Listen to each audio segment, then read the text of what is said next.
Welcome to class PM. The last class we have studied about the destruction caused by cyclones, and this class will learn about effective safety measures. We know that we have to take prevention is better than cure, right? So following these safety measures, we can protect our lives. At the same time, we can be away from the cyclonic effect. So what are the safety measures you need to follow? A cyclone forecast and warning services. At the same time, there should be a rapid communication between which should be passed on to the people, government agencies, common man, and other people, right? And cyclone shelters to be built in cyclone prone areas so that the people can be shifted or migrated quickly from the cyclone prone areas to a safer area. At the same time, we should not neglect the announcements being given by the government through media like TV, radio, or anything else, right? See, usually we get cyclone alerts through TV and radios only, so we should not neglect those alerts. And at the same time, we should also make necessary arrangements to shift household items like your domestic animals and few things, so that you can move to the safer places and survive. So we should also make some necessary arrangements like moving household items, at the same time household items or goods, at the same time some domestic animals and vehicles to the safer places. And also we need to take utmost care so that we are not affected by the cyclone, and we should be very careful while driving on the road. We should not drive on the road when the water is still, because the floods may have caused the damage to the roads, and you may not know what would be the condition of the road.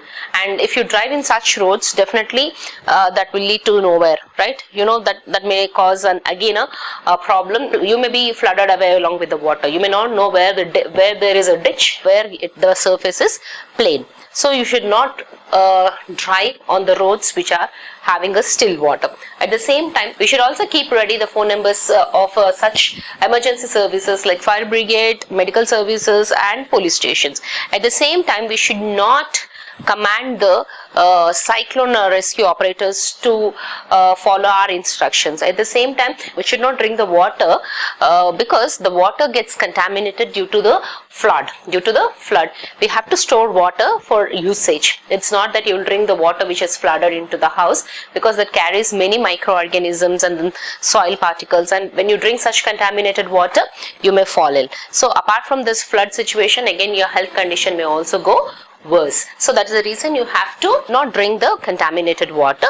And you should also thank our government. Like nowadays, see, since few years ago, I think last few years ago, there was no cyclone alert instructions were being given to the people living in the coastal areas. So they were all of a sudden used to know that there is a cyclone going to hit them. But we need to thank our technology nowadays that prior information of cyclone alert is given. And thanks for our radars, and thanks for our cyclone alerts and cyclone watches, which keep on watching, and they give us a information prior hand, that is 48 hours ago, so that the people living in the coastal areas will have enough time to evacuate or leave the place and move to a safer places. So nowadays the science and technology has so improved that you can protect yourself from any kind of disaster, but only thing is you need to follow the instructions which are been given on the media and should not neglect them. So cyclone warnings are always given prior 48 hours, and every half an hour they give an alert again to make the people alert that this is the time is going to approach and that you're going to have your cyclone.